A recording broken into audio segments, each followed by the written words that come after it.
Ladies and gentlemen, welcome back. Here we are for another match, and this one's kind of fun for me. This guy that I'm playing against here is actually used to be a coworker of mine. He's kind of the reason I got back into playing again in the first place. He told me stories of how he went over here and played. He's played in a bunch of tournaments and this and that. And, we looked up his past game or his tournament history and all sorts of stuff. And he was a really good player back in the day. Won a lot of tournaments. And this whole time I'm just listening to him thinking, oh yeah, this is really cool, oh man, that's good stuff, and I had never told him that, hey, I used to play too. So I kind of got a little interested just hearing all those stories, and I started slowly playing again a little bit, downloaded a couple of apps on my phone and messed around and this and that, and then I told him one day, I'm like, hey, I've been playing, I used to play this and that, so it's like, I kind of want to get back into this, do you have any, suggestions, or let's play a couple of games and you can kind of walk me through what you're doing.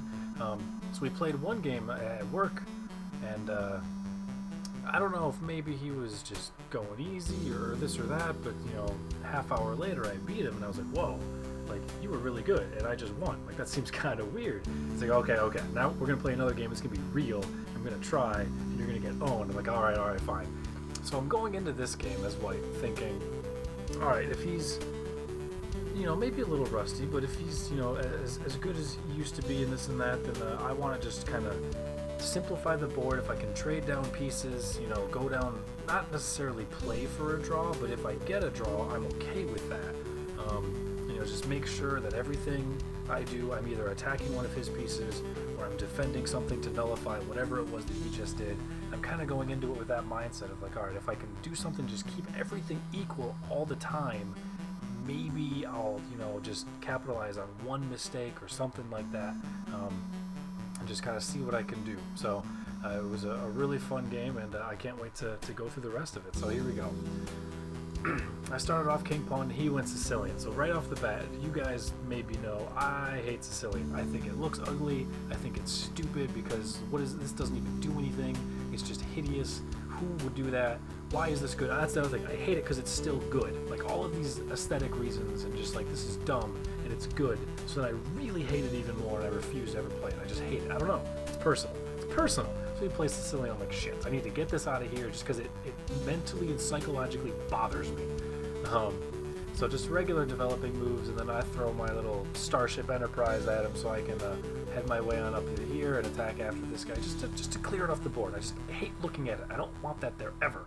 And he opts to play a very defensive, passive fianchetto over here, which gives me the time that I want to go after his pawn.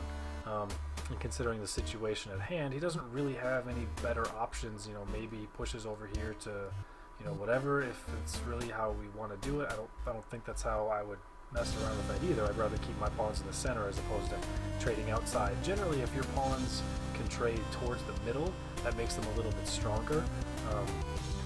So if I can get him to trade in on the side as opposed to me trading over to the side, that'll be beneficial. So that's what he ends up doing, and I get my front and center pawns right up in the middle here, which is exactly what I want. Great start, and he starts to just develop a little bit here, gets out a nice situation so I can't go too much further, and he opens up his bishop, no big deal. Then I go over to attack. I know he's probably just going to bring his bishop over here and then eventually push his pawn, forcing me just to go back and waste a little bit of time, so I'm kind of giving him a smidgen of tempo, but I want to clear this out, making sure I can get some space in here.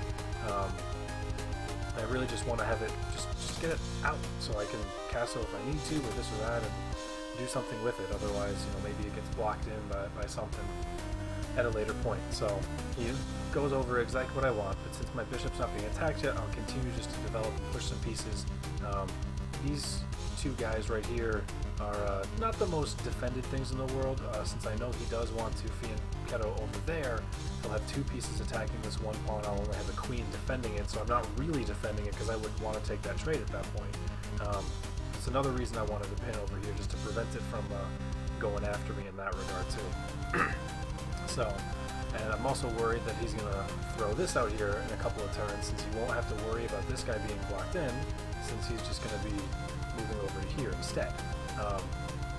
So all sorts of reasons I'm kind of worried about where this guy is, and I wanted to pin that knight and kind of go from there. So just a standard developing move beyond that point, and now he starts to attack my bishop. Totally fine. initially I figured I would just trade over there, like how I said at the start. You know, I trade pieces and simplify a little bit, but I don't know. Just for some reason at that point, I figured I'm gonna save this guy. You know, I guess having his bishop staring down and his other bishop staring down gets this nice cross hash on the whole of my board. I don't know if I really wanted that. Perhaps, you know, this guy's a little weak. And maybe I can try some pawn shenanigans after his knight over here, and my bishop will have a nice safe square in the bottom. I don't really know, but at that time, even though the plan was to trade, I just kind of figured, I'm not going to do it. I'm not going to do it. So I run away, he develops his guy, I take this turn to castle, since for right now, everything is safe and secure, safe and sound. So I'm going to make sure that I stay that way, and now I don't have to worry about surprises. I can just start to go, see what happens. He makes a standard developing move. And this is kind of weird. Let me go back for a second. He's got these two knights up here. You know, either one of these potentially can cause some havoc, and you know, where's he going to go? What's he going to do? And this and that. This one's a little bit less enticing because he can just take that right back. And even if I take it after that, you know, at that point now he's got more squares he can go to. He still has his other knight on it, and then his bishop on that as well. So it didn't look as good. I don't want to necessarily have this all open right up at the start of the game either, because this is going to come over and pinch my guy, and then if I have to make some sort of trade over here, then I get screwed out in the corner. So I don't really want to have any of that happen. So I'm thinking if I go after this knight, maybe he runs away to there, and I can prevent that, and just keep him away from advancing up the squares. You know, maybe he goes over here, and then I can just start trading, you know, something like that. So it's kind of I don't think it's a very good move. It's kind of bad. It's kind of weird. But it's limiting some of the squares he can go to. I didn't really have anything to directly attack. None of this stuff is going to accomplish anything if I go after these squares.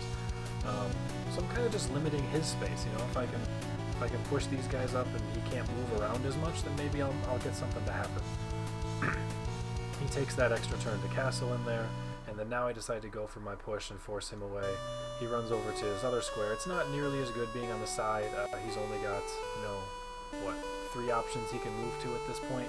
A couple of them, which he dies here, and once my bishop moves down, he'll die on those as well. So the knight's kind of worthless over there. I don't hate that. So I'll bring my bishop all the way back to the safe square, where he's just going to kind of sit for a very long time. So move 12, he's going to sit there for a long time. And he takes this time now to start going after my knight, which was my very next intention as well, going after his knight. So I block his in time, and mine gets there first. Yay! And his knight runs away again. So now he is really screwed over by this pawn. There's not a whole lot he can do. Obviously can't move there, and he's not going to be able to move here for quite some time as well either. So I've effectively reduced this knight, removed him from the game for quite a while. He won't come back, and I won't have to worry about him. So that's good. You know, making him retreat a little bit, taking away his space. Good stuff. It's all good stuff. Another quiet move. I was kind of thinking maybe I want to push up here and prevent, you know, shenanigans, just keep this out of my face. You know, there's not much it's really going to do. I do have it guarded. I'm not that concerned about it. But it's in the way at that point. It's just in my face. It's just bothering me. It's like a mosquito. At the same time, I know that eventually I want to start looking down these center lines, and, you know, pushing these guys, make some damage, make some trades, and then automatically have the open files already for myself. So I didn't really know which one I wanted to do. Probably should have pushed the pawn first, but I didn't. I go rook first, and he takes the other route. He's repositioning his knight because I think he wants to put his knight here. Excuse me, frog in my throat. I think he wants to put his knight here, knowing that he's got the bishop on this line, and then it'll have a nice little square off of his pawn, staring down on my corner. You know, still cutting my board in half, pinning the knight to the rook. There's all sorts of shenanigans, so I think he's just trying to adjust that, and I respond with moving my queen over here. And now that I look at it, it does seem a little weird. I was, for whatever reason, worried about him just attacking this square entirely. I have had a history in the past, a long time ago, when a lot of people at the start of the game would sacrifice a bishop or sacrifice a horse prior to me castling on one of the side pawns, depending on which color I was on, forcing me to use my king to go get it, to take that piece back, and then castling is really ugly, and then my king has to take a couple of turns to run around whichever way it is that he's still trying to go. And then there's the open diagonal for losing the piece. So just, I've had a history of just having to worry about that and losing a lot of games because it was just awkward and I wasn't very safe. Even though the loss of material. I don't think it's very common that many people do things like that, not without at least a lot of practice or specific scenarios going on. But for me, it's just something that it's more concerning for me. So unfortunately, it does leave a nice open file for him to capitalize on. Now this knight he's in a world of hurt. He's got the bishop bearing down on him, and if it moves, then I lose a piece entirely because I'm not even defending it to take the worst side of the exchange. And then obviously there's also this major pin too. So this knight is not having a good day. He better be equipped with 2 shields instead of sword and shield. He's gonna need all the defensive help he can get at this point. So I pretty much do the only thing I can do. I'll block it, so if he wants to make the trade, then that's fine. I still can keep my defenses with equal pieces, losing material here. And if I do want to move the knight, well, assuming the queen's no longer around, then I'll be on at least the same file here where I can take the bishop back from his bishop, and I'm making progress to removing these pins, really is all it is. It does give me both nice long diagonals, which is fantastic. Maybe that'll come into play later. So he takes some time. I thought he might actually want to go all the way down here so he can start bearing down on that pawn, bring this bishop down here and have double guys kind of going after it, then have horse shenanigans and be a lot of problems. But he ends up just wanting to put more pressure on this horse, which seems a little interesting to me. Maybe he's preparing to make a sacrifice with the bishop or something along those lines. I'm not quite sure how he wants to go about that. But I just bring my rook over as well, so that if everything is just going at everything, then all of it's going to die. And I hope nothing comes down to that, because that'll turn to a very empty game real quick. So now he ends up doing the knight reposition as I expected.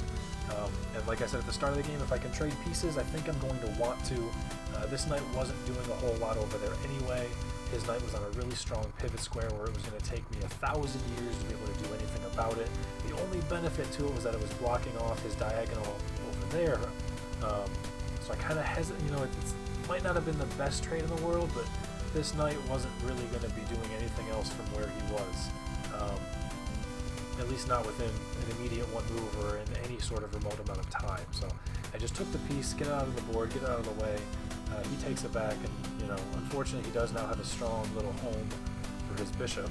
And I'm starting to think, all right, well, I was doing okay when I made his knight go away, and I'm starting to lose a little bit of space here. I still need to break this pin. I'll have a couple pieces defending it still. Instead, I take some time, further reducing his squares as far as where he can go. He's been spending the last few turns advancing, and I haven't been.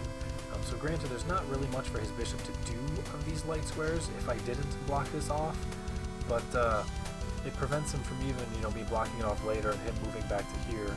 Just prevents it from just being in my way. I guess part of me was still thinking I should have done that first instead of moving the rook all those turns ago, and so maybe now I'm just trying to do a little makeup call, but I'm not sure it's really timed properly. And then he starts to adjust his board as well. I guess he figures that we're not going to do anything on this file just yet, so he's starting to load up on my other dark king protected pawn, whatever. I don't like using the notations for him. I don't like saying, oh, F pawn and C pawn and blah blah, because depending on which side of the board you're looking at, like if it's from black, it's kind of switched, and the numbers, like I still think of it in terms of 1 through 8, when really it's 8 through 1 and whatever. So I try and avoid that. It's kind of hard. Even if you know what it means, it takes too much extra time to really think about it. But that's where he's going, and now I finally break the last of the pins. I'm still defending the horse if worst comes to worst, but at least now I feel like if I have to move it, I can do so. The rook is guarded by a couple of pieces, and the bishop is also guarded as well if you wanted to go that route to take it. So just removing those pins, and finally the action starts. Now we're going to start killing things. He pushes up his pawn just to kind of clear up some space, just to make things happen. Part of it as well was what did he really have to do? His rook isn't going to accomplish anything in any of these squares. It's just going to get taken. His light squared bishop is completely worthless at this point. There's nothing it's going to do. His dark squared bishop is in a great spot. You know, maybe it goes down one square, but it still doesn't particularly accomplish anything there. Because I'll just proceed to defend over on the piece, and then that's it.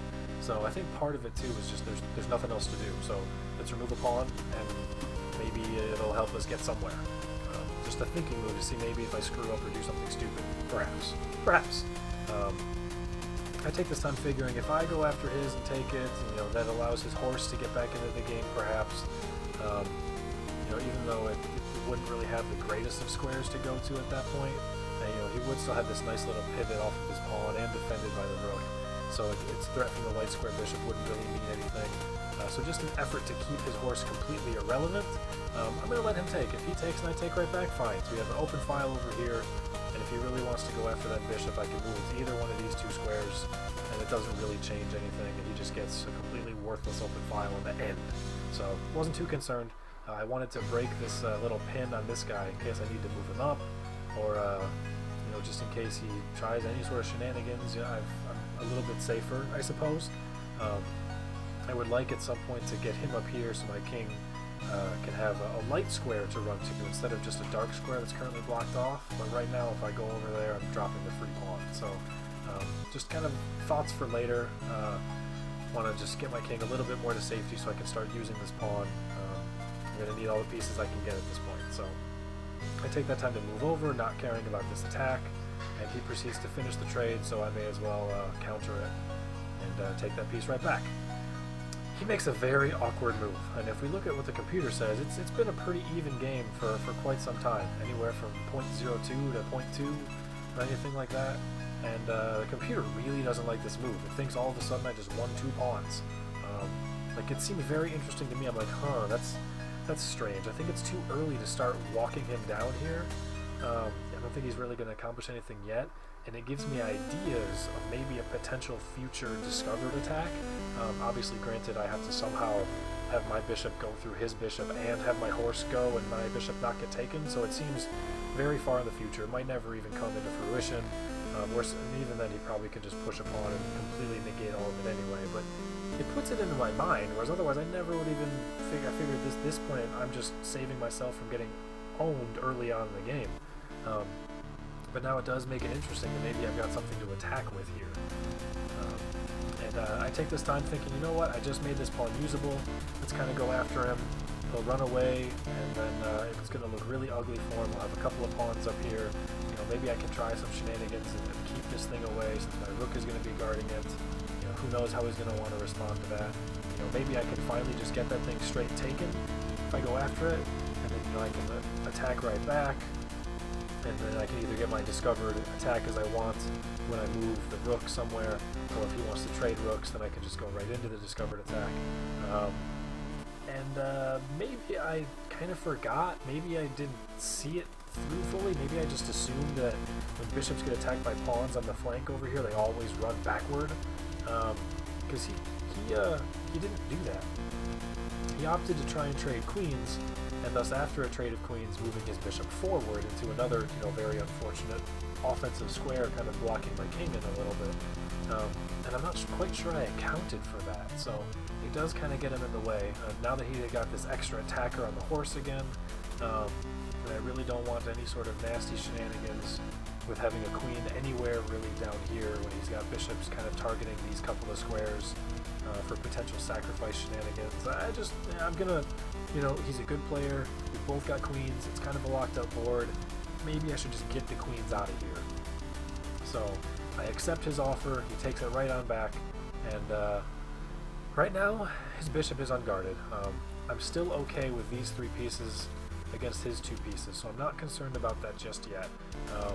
These 3 guys of his aren't really doing a whole lot. This horse is still completely worthless. There's nowhere it can go. This rook is completely worthless other than just supporting that guy down there. This bishop is still dead here, dead here, dead here, and dead there, but at least you get a pawn for it. And it's dead there. So I feel okay with this, and I need to start thinking about, okay, now I've made a little bit of space, we've cleared up a couple of pieces. What is it that I can do next? Maybe I could take this time to move my king up, and then move the pawn up and kind of re-solidify my front. What I end up deciding is I kind of want to start attacking this bishop, maybe get this thing out of here while it's not defended, maybe I can make it run away, and then open up this diagonal if I can do that to get it out of here. At some point though, I know I'm going to want my rook doubled, so I figure this is just as good a time as any to get these guys nice and doubled up. As far as which one really makes a difference, I don't think either one kind of changes anything, honestly. So I just kind of picked this one, and there we go. So I'm getting him ready to be doubled up, just a small little improvement, and he rushes his pawn up here to give his bishop a nice permanent home, and makes me kind of think about it. So there's a lot of different ways I can really, well, there's two different things I can do. If I come after it with this pawn, he can either just take it right back and just kind of swap the home that he's on. I take it he can just completely switch which pawn he has, giving this bishop a good home. Either way, the bishop's going to have a great home. If he takes it with this one, I'd at least be able to push this guy, but that's just going to get it killed by the knight, and hey, if he does take it with him, then that frees the knight up completely. So I don't think I really want to take it with this pawn. I think that's going to help him out more than it's going to help me out. So I'm going to go with en passant, and I'm going to just pass right over this guy since he's using his first two-square move to go past a pawn of mine. I am allowed by the rules to move over and capture it, and kind of make him decide from there how he wants to take this piece and kind of free up his board a little bit. It will give him this diagonal over here if he takes it with the pawn, but I figure that's going to be a little bit more obtainable if I can just block it off with my horse can defend it, or maybe I can just push this pawn at that point and defend it. Depending on if he takes it with this pawn, then this is no longer free over here. So there's just a lot of different things kind of going on all at once. I'm like, you know, I might end up dropping this guy. I'm not quite sure how this is going to work, but taking it with en passant just seemed a smarter play. So he does go over with his pawn, blocking in his light bishop, but freeing up his rook. So now I do have to worry about this guy. And there's a couple ways I could do it. I could obviously move it over here. I could potentially just kind of push it. I'm still going to lose a pawn over there if I do push it. The horse can't go here yet because that pawn's on it. I don't know why, I just thought I could earlier. Whatever, made a little bit of a mistake. But I'm still kind of thinking, well, now his bishop is unguarded again like it was a couple turns ago. So if I can just get it away, if I can get this bishop out of here somehow, wherever it is that it might want to go, then I'll have my nice discovered attack. I can move this horse around somewhere, you know, have the horse guarded, maybe, I don't know, work my way into something, attack a bishop over here, not quite sure. So I think I'm just going to go with the plan that I had originally, go over and attack this bishop, and something that seems really bad and accidental all at the same time. Bishops dream of scenarios like this, where they can fork, skewer, pin, you know, both rooks on a diagonal like that, because neither rook can take the bishop, neither rook is defending each other at the moment, so one of them has to take its time to defend the other. There's no possible way to save them, and I didn't realize that I had stacked my rooks diagonally like that so temptingly for him, which, honestly, if I had seen that, I might not have done it, but I know at the same time, my whole plan this whole time of moving this guy over here was to get this bishop off of this diagonal and to move him somewhere further away. So if he ends up going here, that still helps me out, because then I can get my discovery by just moving the horse. So while I was expecting him to go somewhere else with it, the end result is still, I get what I wanted, I just didn't realize it was so scary the way that I did it. So he ends up just pushing this pawn up over here to defend it, and at this point I know I definitely realized that I had a situation going on. Now that it was no longer going to run away, I'm thinking, oh crap, that's not good, so I need to do something about that, and at the same time I still have this pawn over here hanging. So I figure, I think I just need to open up this game. Everything's all nice and equal for trades, whichever way it wants to go. Now that this pawn is moved up, my horse can go here to defend this guy, and I think it's just time to make everything happen. You know, I could take here and he just takes right back. I could take here and he takes right back, but again that frees up the horse. So I opt with the only play that I think I have in mind. By me going here with the horse, if he wanted to take bishop, I can take rook, and then him taking the rook over here saves this pawn, and then I just straight take his bishop back. So we've each taken a bishop and a rook. My pawn is safe, and no harm, no foul. If he just wants to go all the way down, take this rook, then I just take the rook right back, and I don't have to worry about this bishop taking anything at that point. And then I don't really have to worry about anything else that this bishop wants to do.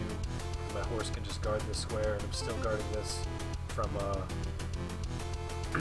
from this rook and this horse over here as well. So I felt like no matter where I went with that, I had everything nice and defended. Even the horse is defended from this bishop that's been sitting there for 1,000 hours. So just lots of different ways that all of those can be taken. And I felt like everything was good. So he opted to go bishop first, and I opted to go rook, and then he made something I guess I didn't really expect.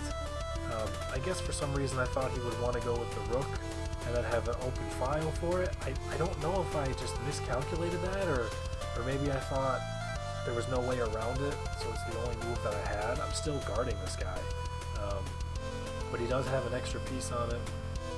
Or no, he doesn't. It's equal, 1 and 1. What the hell am I thinking? And I just proceed to take my trade back. So we've cleaned the board up a little bit. I no longer have my potential diagonal threat going on that has been completely nullified, and I can at least move on from that and then just try and figure out what is it that I'm going to do from here. Oh yeah, that's what it is. He's got the pawn in this guy, and I've only got one piece defending it. So I did what I could, but it looks like I am going to lose. Looks like I'm going to lose this pawn over here. I couldn't take the time to do anything else. So, well, you know, I tried to play an even game the whole way through, and I'm going to go down a pawn. It's still anyone's game. You know, there's plenty left, plenty of space, plenty of pieces left to still make some magic happen. But I am going to have to kind of worry about that now that this pawn is gone. Because if I push and he just straight pushes, I'm in deep trouble. If I wanted to try some shenanigans and moving my bishop over here so that I'm attacking his queening square, if I try and move my king over here and he just keeps getting this further and further down and it's defended, it's going to be real tough to respond with on that one. Again as well, once he pushes this guy down here, even if I just straight take it, then he's got not only that pawn to take back, but then he's also got that pawn that's no longer free. So I'm thinking, oh crap, I just went down one pawn, I might go down another. At the very least, there's a lot of good threats going on here. So I have to kind of do whatever I can, and I figure there's nothing I can do about any of this stuff going on with these pieces. But I identify that this guy is unprotected, and if he does need to do some shenanigans down with the rook here, the bishop is kind of loosely protected. It is guarding the knight. Did I just say the knight was unprotected? Never mind, the knight's not unprotected yet, but he does have these two guys that just look very tantalizing with a nice open file over here for me to make a nice perpendicular attack on him. So I'm kind of eyeing something like that. If I'm able to get my rook over here, put him in check, he's going to have to, maybe move somewhere strange. Maybe I can get some sort of nice attack. I don't really quite know how or where it's going to come from. Maybe if he goes over to this light square, then I can move my horse somewhere, and then I'll have that discovered check after all, and maybe I can take something else for it. But I need to start making some attacks elsewhere on the board just to kind of hopefully make him forget about this. Maybe I can make some magic happen. Not quite sure. He continues to pull the threat and keep pushing on this pawn because there's not much I can do about it. Again, if I take over here, then I'm hanging this guy, and he can just take right back. If I push up, then he just needs to push down one more time, and that's going to be game over. At that point, my king won't be able to go help out, and this rook is going to have to get sacrificed in order to try and stop this thing. It's nice and protected, and that's just not going to be good. So I do have to respond to this while I can. I do take it with that pawn, knowing that it's hanging, knowing that one of these guys is going down. He goes all the way down, takes it with the bishop, which starts to get some really nasty looking combinations going over here. He is still going to need a little bit of help. This isn't going to be checkmate just by itself. But him going down there, taking this isolated pawn way out of the corner, it gives me my moment to take my free horse over here. But not only that, I'm starting to see now that something from, where are we, move 32?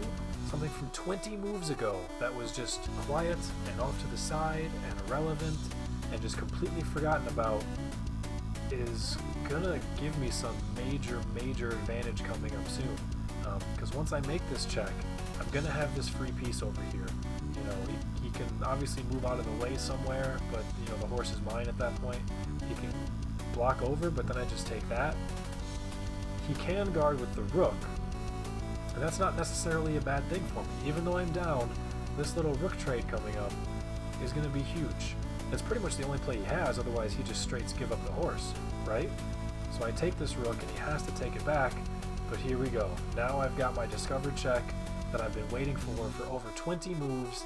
It just happened to be with a different bishop this whole time that he's been sitting here hanging out.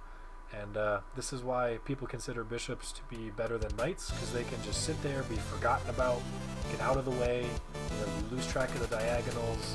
He hasn't moved since turn 12, and all of a sudden now he's about to win the game. So now that I have this check over here, he moved his bishop all the way down to get that free piece, and I need to figure out somewhere to go with my knight. Well, he's got lots of options because he's in one of the 4 central squares. So there's all sorts of great homes that he can call. None of them immediately do anything, of course, and they can all go in all sorts of weird places. You know, where are some of these that they want to go? You know, maybe I don't accomplish so much with some of them.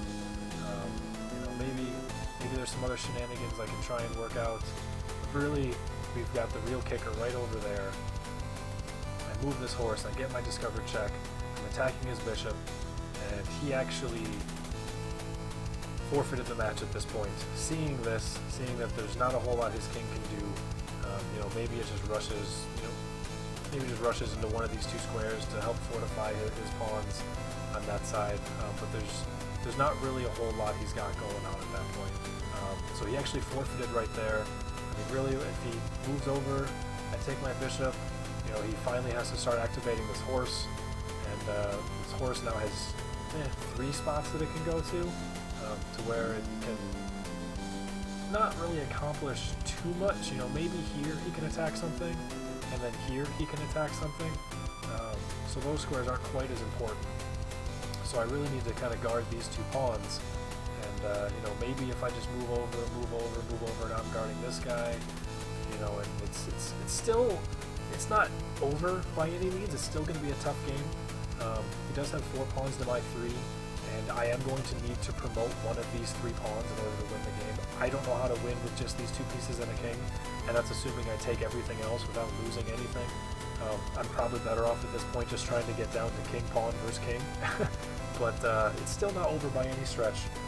He does have, obviously these are the 2 most difficult pawns to promote, but he does have 2 of them that are both kind of passed a little bit. You know, this guy is nice and landlocked. And you know, it's going to take me a couple of turns for my bishop to get somewhere where I can go after his guy, or maybe I just have to go, you know, kind of backwards after it. Who knows? It's going to take some time. So it's not quite over officially. I'm still sure there's ways I could blow it, but he did surrender the game at that point after I was able to discover attack and get his hanging bishop over there, as he wanted that nice poison pawn. So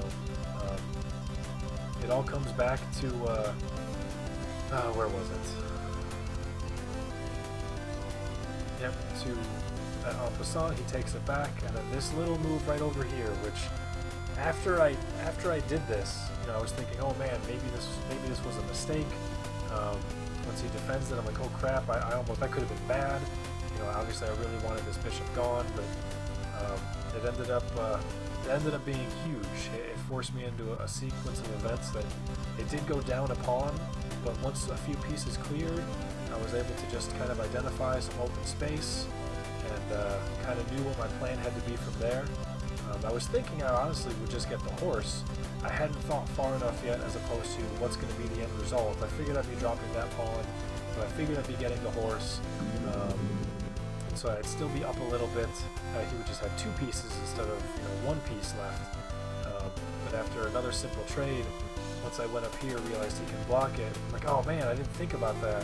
Do I really want to trade because I'm down? And then just a couple seconds later, so I'll wait a second. think I won the game. So I was super stoked about this game, knowing that he's a great player, and I did just beat him in a real match, and I was just very happy. I felt like it was very well played, and just super stoked overall. So I know this was a really long video, guys. Hopefully they won't all be 35 minutes, but I had a heck of a lot of fun. So thankfully this one was able to come out with a positive ending. Hopefully you guys all enjoyed. Thank you for your time. Please, give any suggestions if you saw anything, or if there's something else going on, or just ask any questions you may have. I'll do what I can to answer. So thank you all for watching. Take it easy. Catch you later. Peace, guys.